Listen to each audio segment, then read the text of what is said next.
Welcome to Psychopath in Your Life. This is episode number 46. I'm your host, Dianne Emerson, and today I'd like to follow up on talking about passive-aggressive behavior. It comes up quite often, and keep in mind, and this is really important to think about, it is kind of like, I'm thinking of it in terms of a subset of gaslighting. But that said, I've known a few people who were passive-aggressive in my life, and they clearly were absolutely not psychopaths. So remember, this is just an interwoven part to look for and some things that they might engage in. So don't just take a passive-aggressive person and lump them into being a psychopath, if you know what I mean, because it's a whole separate definition, and it all gets back to that conscience. So we're just talking about a behavior here, okay? So first, let's define what we're talking about as far as passive-aggressive behavior. And they can range anywhere from mild, such as making excuses for not keeping a promise, to the very serious, such as sabotaging someone's well-being and their success. And I would think that most passive-aggressive individuals, they have 4 characteristics. None of them are good. Number 1 is they're unreasonable to deal with. Number 2, they're uncomfortable to experience. Number 3, they rarely express their hostility directly. And number 4, they repeat their subterfuge behavior over time. So that gives you kind of a lineup of what you're dealing with here. And along with the backhanded compliments, which they're pretty well known for, sarcasm is a common tool, and they can express hostility aloud, but in socially acceptable indirect ways.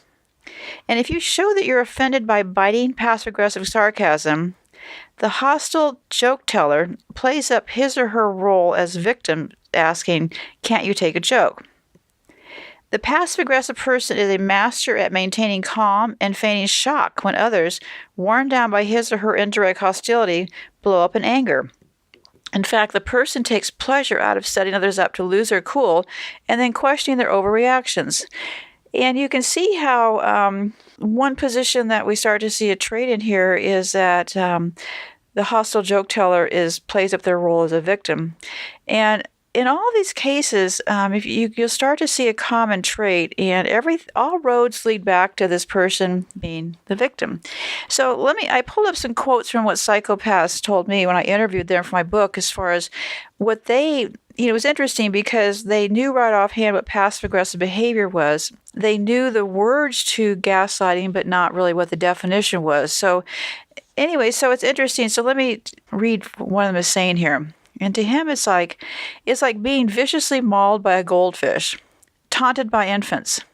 You think you're clever with words, do you? You think you can manipulate social norms and situations to get away with things? Even thinking about it frustrates me. No. The little smiley or breezy smile is a drawing on the fridge. It is allowed to exist there and only there. It isn't there because you've done well. It is there because I'm tolerating it out of convenience. It is better than having to sort you out from being an incoherent emotional explosion. A whole lot more dignified for you, too. But passive aggression is a really very big red flag to wave at me. It's saying, show me how it's really done. Only I won't always be passive about it. Well, it shows you that they're thinking about it and kind of one step ahead of you. So anyway, I'll continue on here. I think sometimes he's expressing his views of where he thinks that passive-aggressive behavior comes from. So what he says to that is, I think sometimes it may come from a misplaced sense of fun. Actually, instead of taking the situation as seriously as would be expected, kind of disrespectful refusal to get worked up over things that really don't matter or can take hold. This might be out-of-place jokes in the middle of an argument, or it could be something very minor and childish, like a tiny pseudo-prank. For example, I had a falling out with some manipulative beast of a girl some years ago, but still had reason to visit the house she lived in. I'm not sure why, but if the toilet paper were the wrong way on the toilet roll holder, she would become incredibly irate. You can probably work out what I started doing. That was all I did, and the whole time I saw it as kind of a joke. Like I was saying by my actions, look, we are both sharing the joke, and we know the idea of being upset by this is absurd. But playfully, don't even think of trying to mess with me. because I've already got you figured out too. As it turned out, on this occasion, she was trying to get her claws into a friend of mine, and eventually her plans blew up in her face, with barely any encouragement from me at all. Frankly, I could probably have stayed out of it completely, and I'd have just ended just the same. Things tend to, sadly. There's always a teaching element, trying to show people when they're clinging to an absurd or damaging belief. Self-limitation. The lessons are rarely, if ever, direct, though, as that's part of the point. Stop thinking about things the same old ways. Pay attention, and you will find greater and understanding and insight into things, external and internal. See the other patterns that you're usually blind to. Leave your bias at the door. As I said to you before, think poetically. If you only ever try to understand things one way, you will only ever get one set of conclusions regarding them, and you'll never really have the slightest idea how they work or what they mean. But it has to be earned. The puzzles have to be worked through. You have to practice to get good at the game. Otherwise, they are worthless because the lessons mean nothing to you.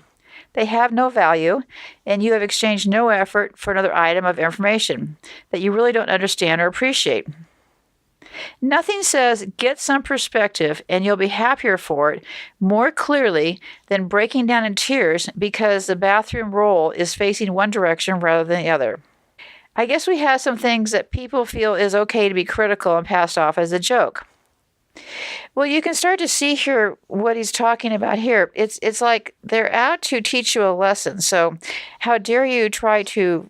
They feel a perceived slight if they feel any passive-aggressive coming from somebody else.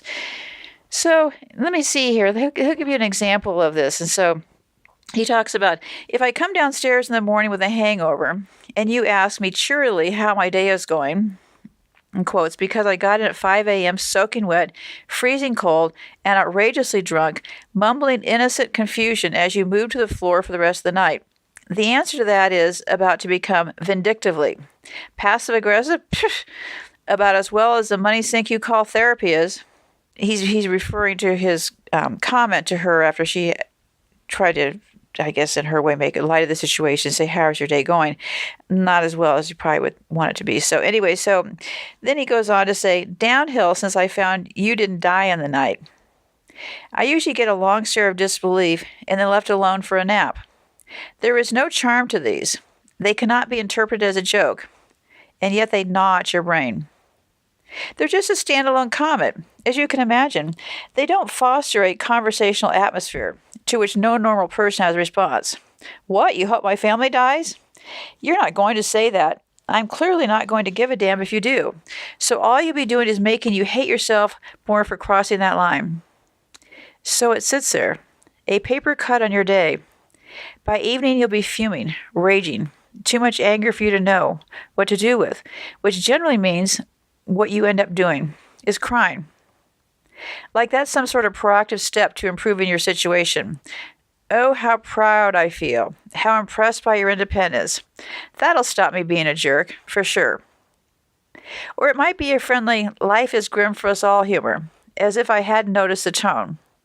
After all, if you know you're likely to be met with accusations of infertility and lectures on the fortuity of such for the future of unborn children in general, you're not going to say anything in the first place.